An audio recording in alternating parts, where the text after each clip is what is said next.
Hey, welcome back to the shop. I'm Jason, and today I want to cover a simple topic: how to install your snow chains. Or you might have snow cables or even snow socks in some instances.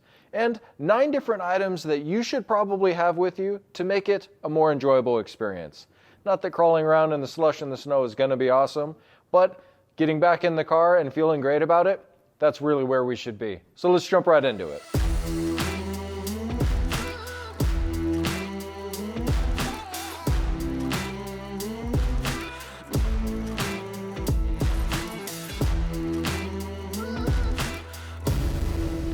So let's cover the 9 items that you should have with you. To start, a set of knee pads and a tarp, a set of spare shoes, something that you can crawl around in the muck with, a vest so that you can be seen by others, you stay alive, a light, because inevitably you're going to get stuck in the dark, some gloves, preferably something waterproof, some rubber gloves, but still gives you dexterity of your fingers, a plastic bag because everything's going to be wet, you're going to have to throw it back in your car, safety glasses, and last but not least, your tire chains, snow socks, or tire cables.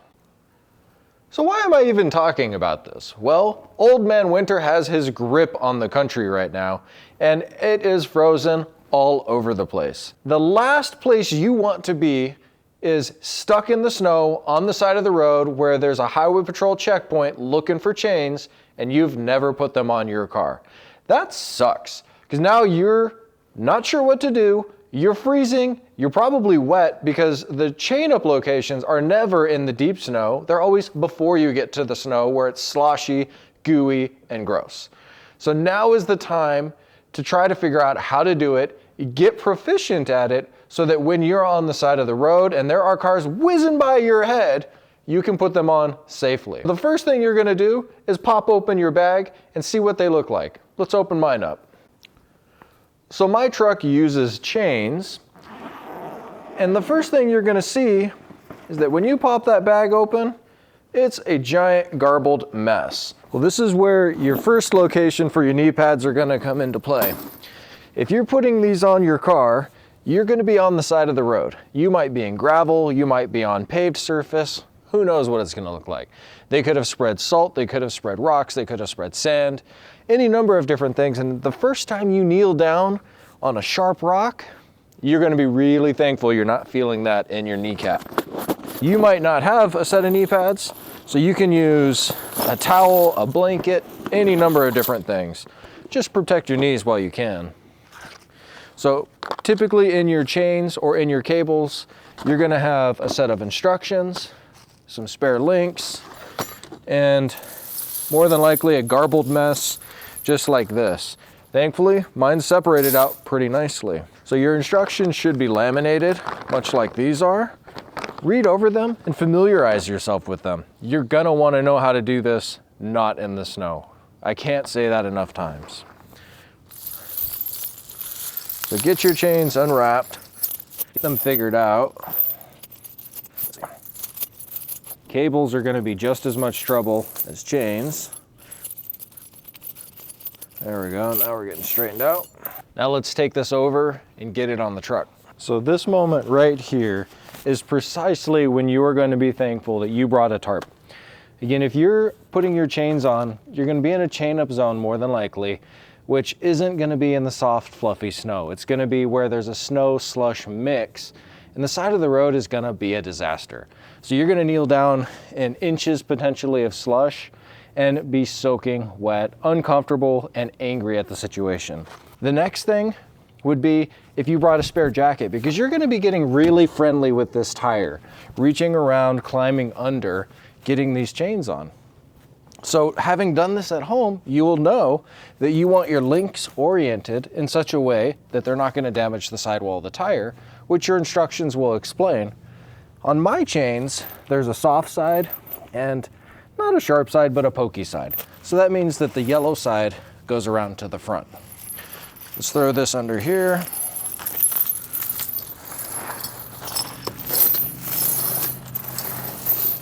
Here's where you get cozy, right? So you're hugging to get under there, wishing you'd brought a spare jacket and that trash bag to throw all your wet muck in when you're done. This is where you need that dexterity in your gloves so that you can grab these links, get them tied together. And now you got to get your chains rotated around the tire. And again, you might have cables. In fact, if you're driving a car, you're not going to be putting chains on 99% of the time. It will be cables. And I've already got my first hiccup here. I've got one of my links around backwards. So, got to rotate the chain, bring it all back around while I'm hugging this tire in the snow with cars whizzing by me. Thankful that I'm wearing my vest that's sitting on the workbench over there. There we go. Now we're making progress. So you pulled your chain around the back, your cables, you got them clipped. Now we need to get the surface or the face area of the tire linked up. And we can't get underneath it, obviously.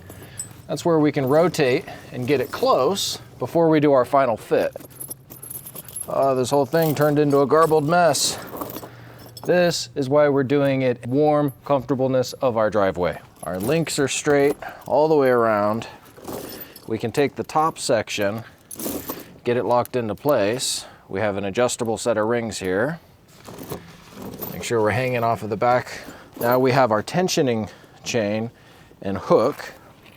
This is going to go through the lower ring.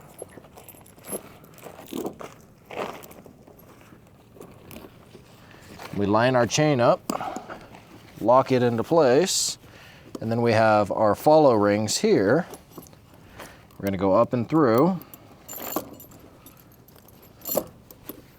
and then we'll come across to apply further tension, like that. So we're creating tension all the way around.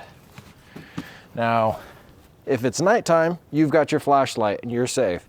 If you're crawling underneath and there's slush dripping out from under the car, you've got your safety glasses on so that you can see when you get back in the car. You're dry because you're on your tarp. You have a spare set of clothes and your boots are clean, or your feet are dry because your boots are all whack, and you've got your chains on.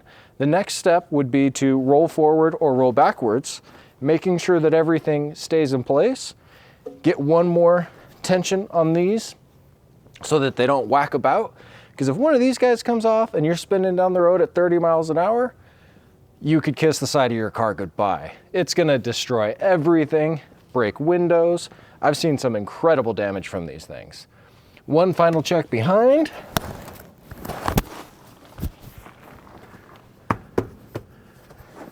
Make sure that I don't have any interference. Again, I don't want to damage a brake line or something like that. And then we're back on the road. We throw everything in our trash bag. Okay, quick tangent. I can hear you in the background saying, but I can't put chains on my car. You're right, a lot of cars don't have enough clearance because of performance tires or low suspension or just plain not enough room. So thankfully there are other options. Tire cables are much lower profile than tire chains, and you can also use something like this. This is called a tire sock. And what it does is it has these micro or nano spaces here to help grip onto the ice, which is ultimately what you're slipping on, and they slip over the outside of the tire and fit all the way around like this to encapsulate your tire and give it more actual grip on the ground. I have these for my enclosed trailer because when I get into a situation that requires chains, I certainly don't want all of that weight behind me slipping around, and I'd like to get to my destination safe. I've only had to use them once, but the last thing that you want is to be in the snow with chains, cables, socks in the back that you've never put on, and you're nervous to pull over because it's a zoo on the side of the road with everybody else, and you put your life or somebody else's in jeopardy. So don't do that. Take the time, do it in your driveway, in the safety and comfort of your house, parking lot, wherever you can try it. I've done this in a Walmart parking lot when I had to stop on the side of the road to get through a checkpoint. I didn't have chains, and I bought them right there, figured it out, then drove up. Lo and behold, they didn't make me put the chains on, but the sign said I would need to. What are you gonna do? Either way, if you like this video, like, subscribe, comment, Drop a line down below if you think that there's a different way of going about this, or maybe if there's a different piece of safety gear that you think you should have on the side of the road, I'll add it to my kit when I go out. Thank you for watching, and I'll see you on the next one.